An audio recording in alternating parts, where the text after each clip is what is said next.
Jones? It's sort of classic villain reaction, isn't it? Getting bent out of shape at this hero who just refuses to go away.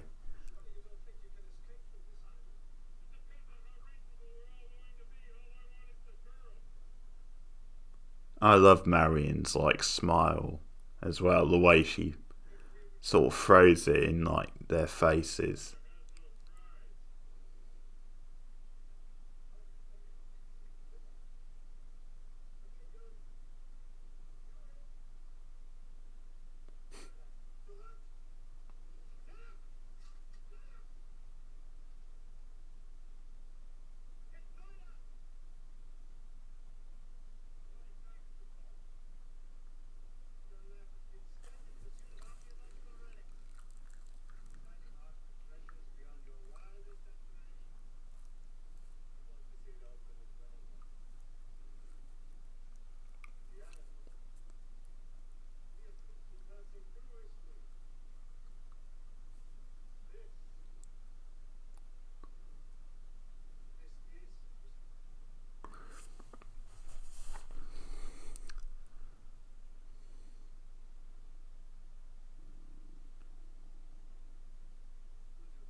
He's a pretty smooth talker, isn't he, this guy? He's quite convincing, even though he's kind of full of shit and using it for his own purposes.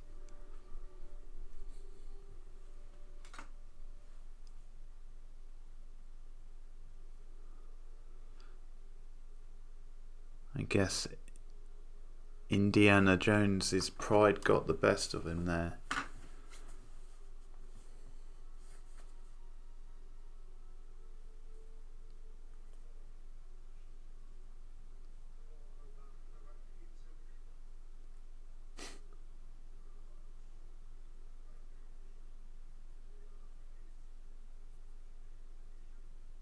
Didn't want to see his life's work go up in smoke.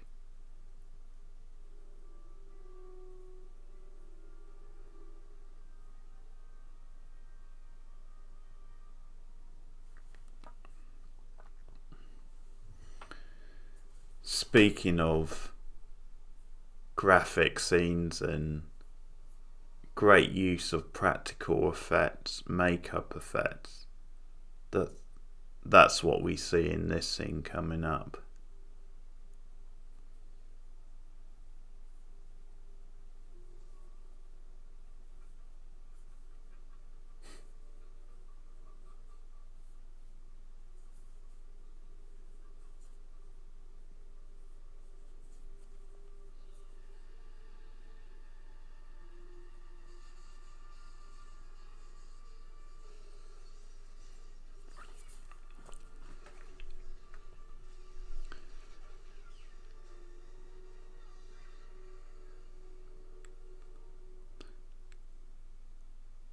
These Germans got more than they bargained for.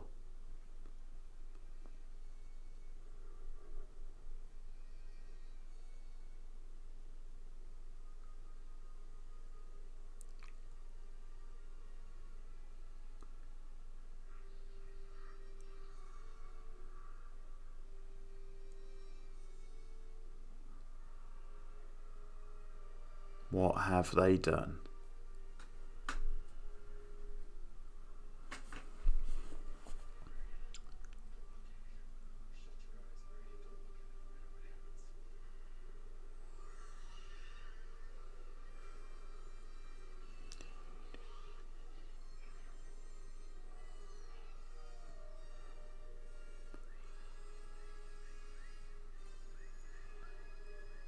I think for the time these are pretty solid effects. They sort of look a bit dated now, but they definitely fit the tone that they're going for. He thinks it's beautiful, does he? there is something super campy about it, which definitely fits like the B-movie adventure feel they're going for.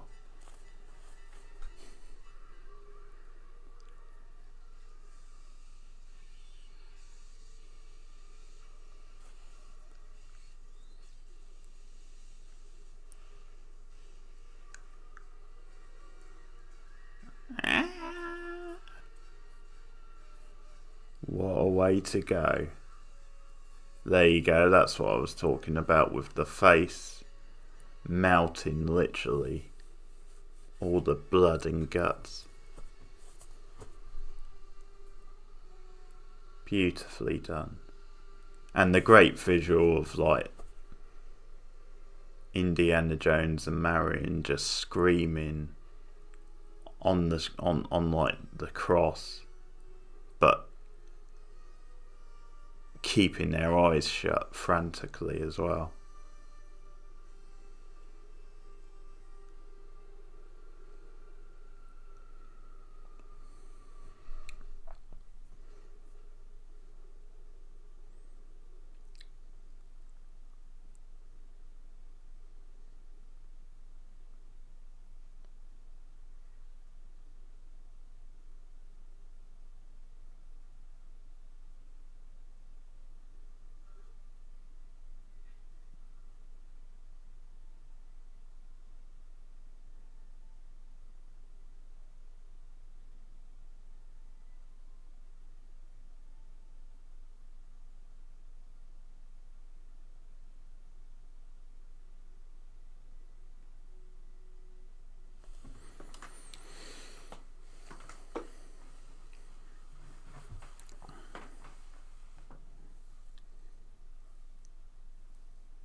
Back to the stuffy academics.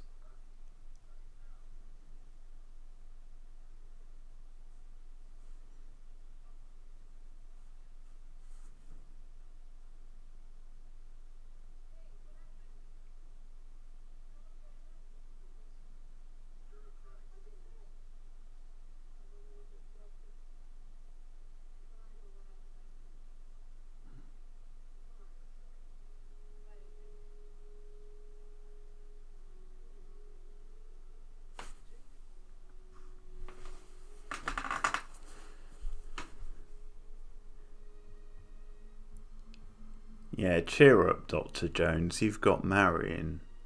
It ain't all bad.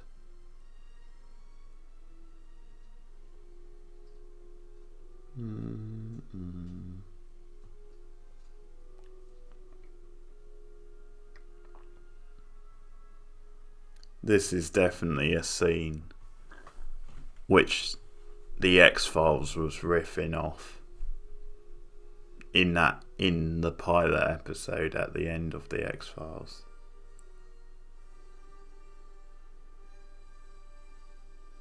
Do do do do do do do do do do do do do do do.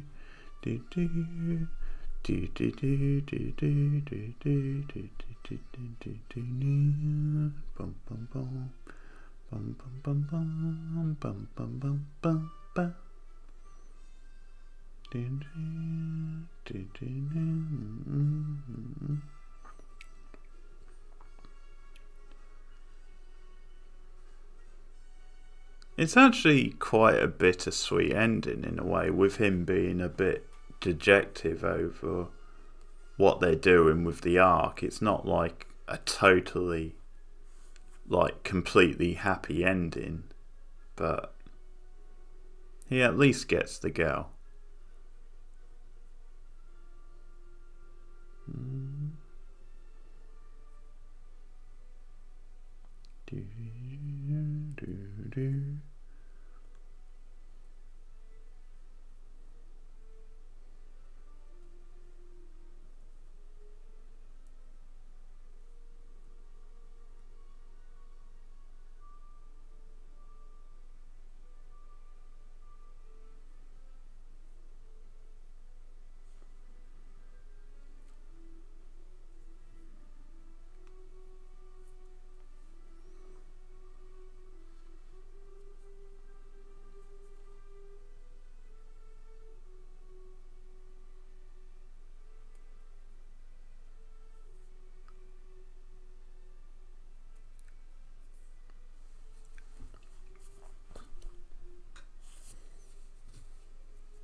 Such a different way to end a film as well, that sort of final shot of them putting the ark away in like storage.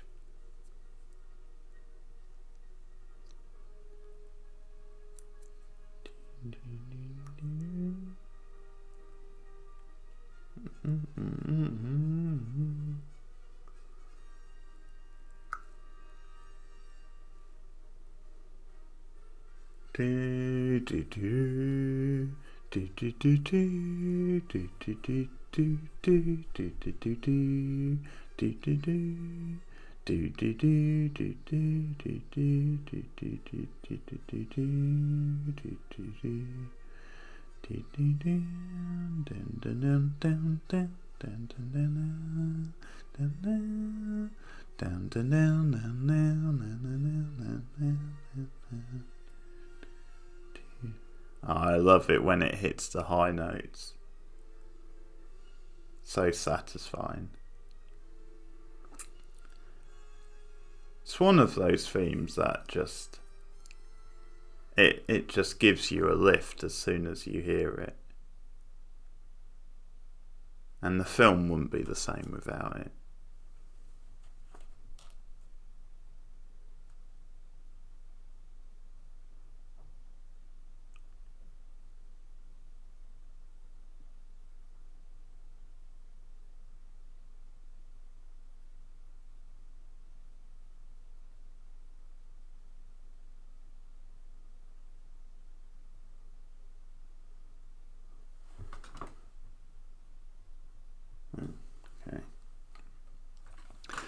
Okay, so that's the commentary, Raiders of the Lost Ark, the first Indiana Jones movie, and I'd say there's a pretty good chance I'll do the others at some point, at least the other two in the original trilogy. We'll have to see about Crystal Skull, but so there you have it, Raiders of the Lost Ark. I hope you enjoyed this commentary.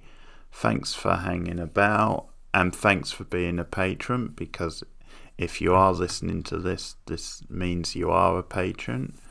And look forward to more film commentaries coming up in the months ahead, including some special Christmas ones coming up in the next few weeks. But thanks for listening. Keep watching movies.